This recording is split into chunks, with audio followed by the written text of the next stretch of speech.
Welcome to Minute Profinet, hat tip to minute physics for the inspiration. Today's topic is an introduction to what Profinet is. Profinet is an industrial Ethernet standard. For those unfamiliar with what industrial Ethernet is, it's basically a communication protocol that allows machines and devices to talk to one another. Think of the network in your home or office for computers, but instead it is specialized for use in manufacturing or industrial environments. With the proliferation of Ethernet, Profinet leverages its benefits to handle the control of automated systems. More specifically, it can be used for discrete and process applications, motion control, peer-to-peer and vertical integration, safety, energy management, and more. The reasons behind using an industrial Ethernet include improving efficiency, preserving legacy investments, and increasing uptime. Profinet is an open standard supported by an organization of member companies. To find out more about Profinet, click the link or visit www.allthingsprofinet.com.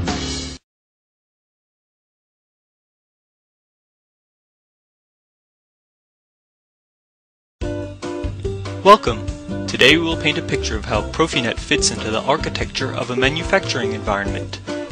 Right off the bat, Profinet is used for real-time I/O, bringing in device-level data. This is done over standard Ethernet, wired, or wireless. Profinet is then used for horizontal integration with machine-to-machine integration. If motion control is required, Profinet can handle it. Should manufacturing data be desired at the enterprise level, vertical integration is a unique feature of Profinet. Layer OPC on top to bring information into HMIs and historians. In an existing installation, a proxy will be employed to connect legacy field buses like Profibus or others. For hazardous environments, bring in Profibus PA. Use HART or wireless HART too. Retrieve diagnostic data from intelligent sensors with I/O link. For a series of on-off devices, you can employ AS interface, the bit-level bus. To easily implement functional safety, use the ProfiSafe profile. And so, we've painted a picture of how to network any possible manufacturing environment with a single backbone.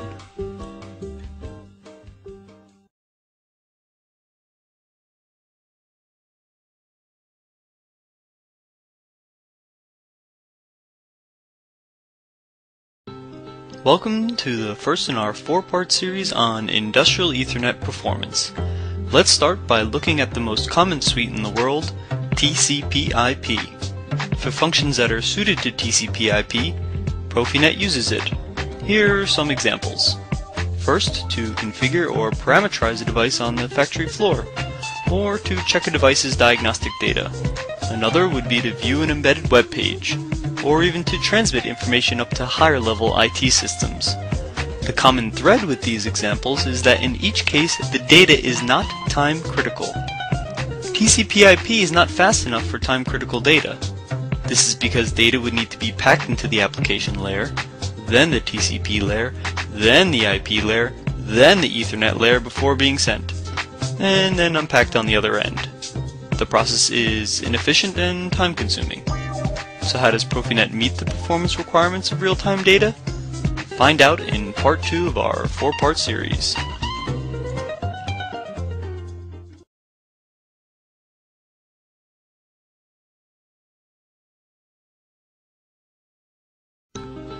Welcome to part 2 in our 4-part series on Industrial Ethernet Performance. In part 1, we explained how Profinet uses TCP/IP for suitable functions and why the overhead of TCP/IP makes it slow for time-critical applications. Here's an example. Let's say I want to send a data packet from node A down the wire, through a switch, and onto node B. It would take a certain amount of time to do so.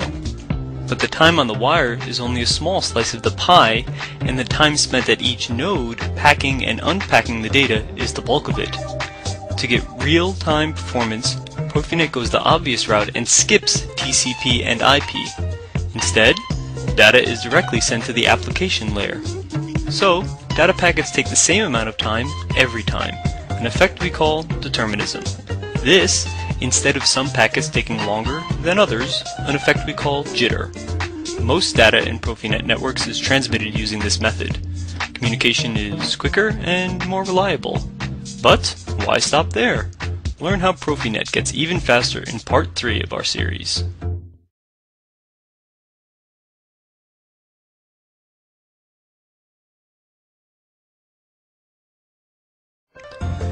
Welcome to the third of 4 episodes on industrial Ethernet performance. In the first 2 installments, we explained how Profinet uses TCP/IP where it makes sense, and then why it uses a speedier real-time channel bypassing TCP/IP. Now, we will examine a concept known as bandwidth reservation. As a controller goes through its data exchange cycle, a certain amount of time on the network is reserved. Typically, this is done for motion control or very fast I/O. We call this the isochronous real-time channel. Isochronous from the Greek for equal and time because a consistently timed band is prioritized. It's akin to the HOV lane on the highway. Meanwhile, regular traffic lanes of non-reserved bandwidth handle real-time and TCP/IP data. This method ensures a path for time-critical controls. The kicker is that all of it can reside on the same cable. Yet, it all happens behind the scenes, as bandwidth reservation is a feature built into Profinet. Finally, in our 4th and final installment, learn about scheduling.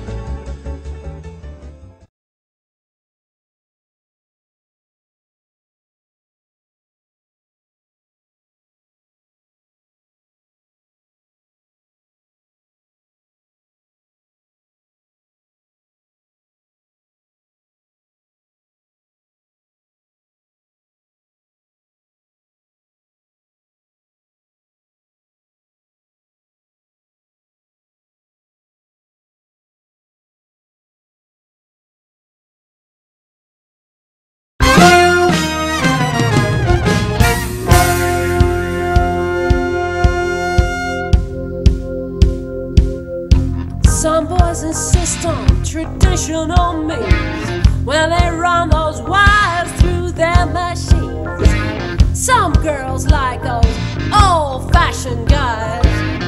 They get turned on by their panel size. They like to touch those terminal blocks.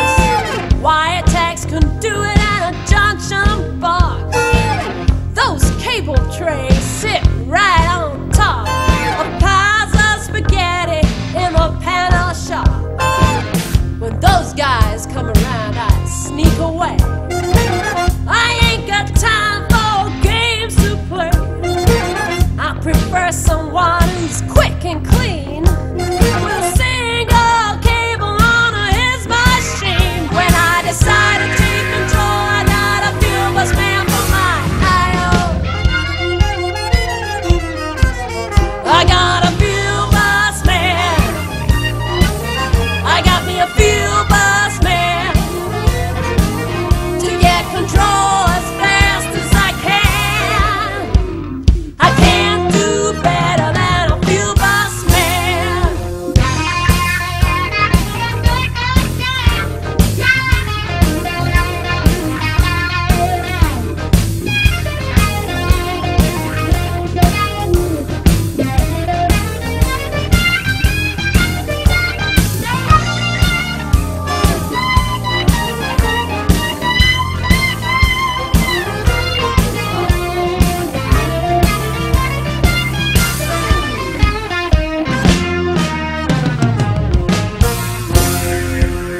DeviceNet, ASI and Interbus, SDS, ControlNet and Profibus.